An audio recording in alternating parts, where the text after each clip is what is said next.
Maka rencana pembangunan harus diarahkan. Apakah sebuah kegiatan ini memiliki makna bagi stimulus ekonomi, memiliki makna bagi keadilan, memiliki makna bagi perubahan, maka komponen itu tidak boleh menjadi komponen aksesoris yang harus terbuka, di mana masyarakat bisa mengaksesnya langsung terhadap pemerintah.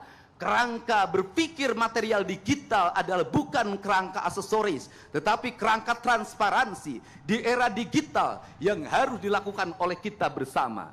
Kemudian yang ketiga, pinter. Maka prioritas yang ketiga adalah pinter. Pinter adalah sebuah kerangka manusia yang melahirkan watak bahwa dia memiliki kecermatan intelektual. Maka dia memiliki kemampuan membaca, dia memiliki kemampuan menulis dengan baik. Maka kita harus melakukan evaluasi otokritik terhadap problem yang terjadi di Jawa Barat.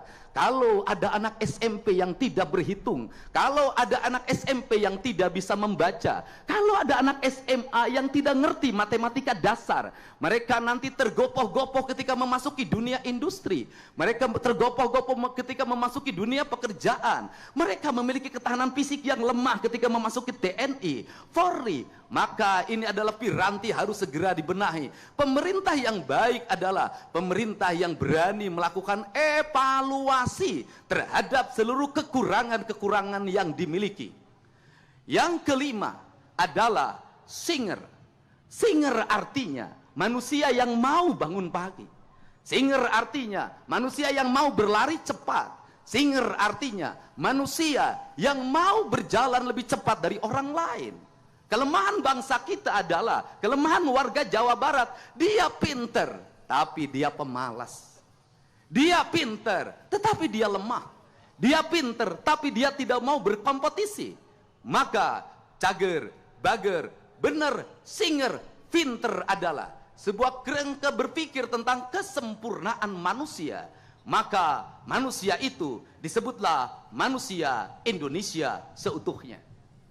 Maka pada pagi hari ini, atas nama pemerintah Provinsi Jawa Barat, saya menyampaikan permohonan maaf pada seluruh masyarakat Jawa Barat. Apabila masih ada anak Jawa Barat yang tidak bersekolah SD, masih banyak anak Jawa Barat yang tidak bisa meneruskan SMP karena tidak punya seragam.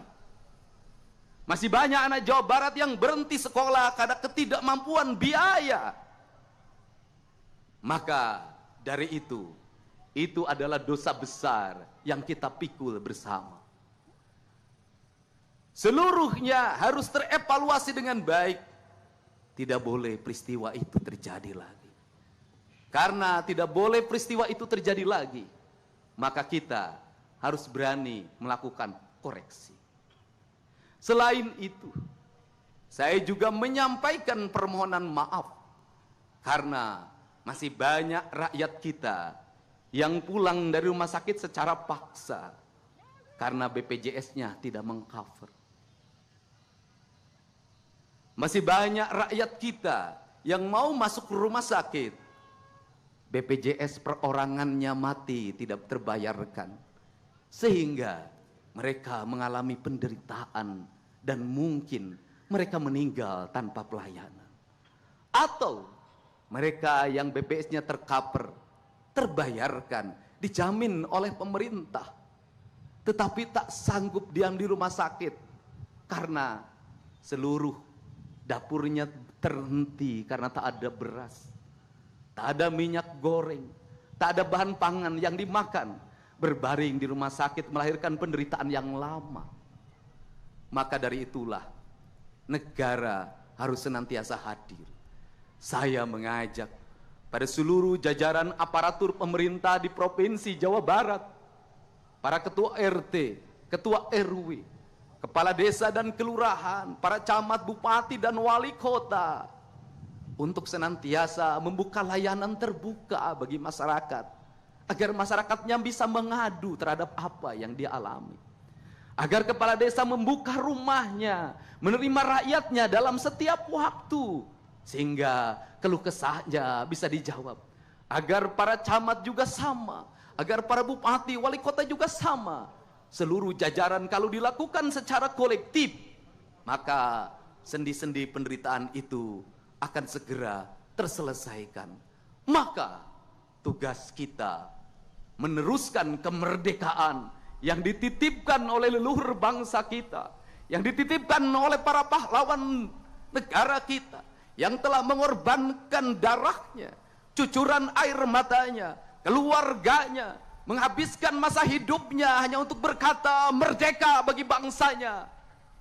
Hari ini dalam keadaan bahagia karena negara yang dititipkannya mampu dikelola dengan baik oleh para penerusnya yang memegang tahta kekuasaan baik di legislatif, eksekutif maupun yudikatif.